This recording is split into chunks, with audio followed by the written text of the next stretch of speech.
themselves. And we just needed to apply PINA's own method of questioning, answering questions. So I asked the dancers all the questions and all about PINA and how she had worked with them and how she had seen them and how they had felt PINA's eyes on them. And again, they were only allowed to answer with the dance. Except that I asked them specifically to answer with something that PINA had had her eyes on, because I'm not a choreographer, I wouldn't be able to judge an improvisation. So they answered with something they had worked on with PINA, something where they had been close, or where each and every one of them felt they had touched each other the most, PINA and them. And they showed me these answers, and sometimes 2 or 3 answers, and this was a long process in the rehearsal room, and I selected one for each, and then slowly realized there was no more stage to shoot this.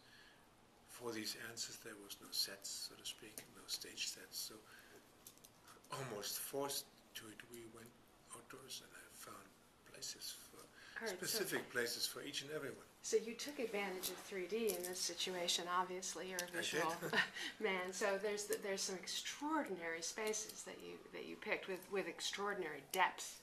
And that was clearly your MO.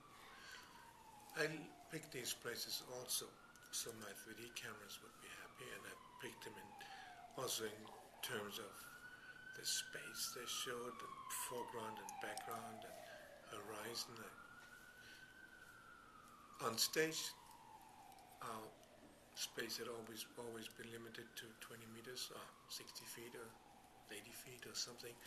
But now, all of a sudden, we had infinity. And more than that, I could finally also dance with them. My cameras could really dance around with them. And on stage, I had always been refrained to a perspective from the audience side, because I had promised that to PINA I was going to respect the screen direction, so to speak. She had done her choreographies for the audience, so I was not going to film them from behind, but always respect the point of view of the audience. When we shot outdoors, I had 360 degrees. I could You could mount the camera in front of the moving train? Is that what you did? One of them. I mean, but I could choreograph the camera. I didn't interfere with the choreography of what the dancers showed me, but I could choreograph the reverse angle, so to speak. So for the first time, the camera was allowed to dance with them. In the Sacre du Printemps piece especially, the camera does move very artfully and is positioned in different places to really capture the drama of the piece. And I have to say, the skin on the back of my neck, the hairs on the back of my neck, I had a chill at that moment where the women were standing there. Forward, oh my God, yeah. What was your thinking there? You needed to put us right inside the action. That scene is the most cinematic moment of the entire piece.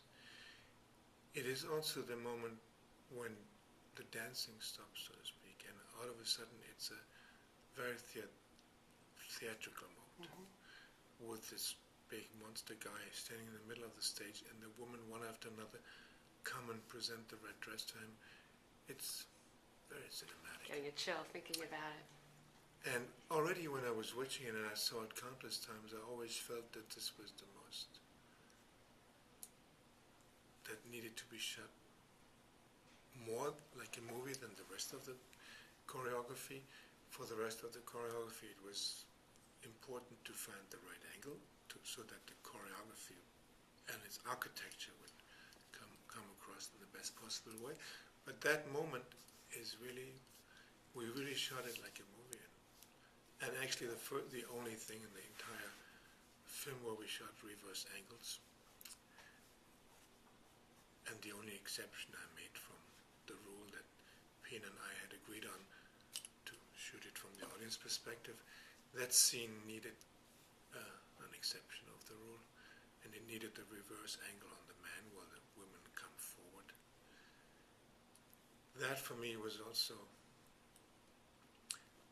even shooting it, I had goosebumps. That was It's an very enormous powerful. emotional moment, because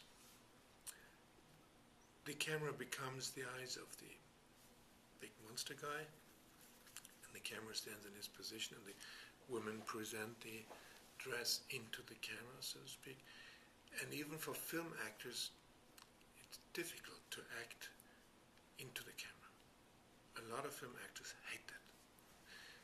They want to act next to the camera, to their partner, but they don't like to act into the camera. And a lot of film actors have real trouble acting into the camera. And for them it was no problem at all. It was as if the camera didn't even exist. They looked into it as if it was the eyes of the giant. And it was their training, because they were unimpressed by the camera. They were really unimpressed by it, because the training with PINA had been that everyone is in themselves and rests in themselves, and they don't play parts. They are themselves.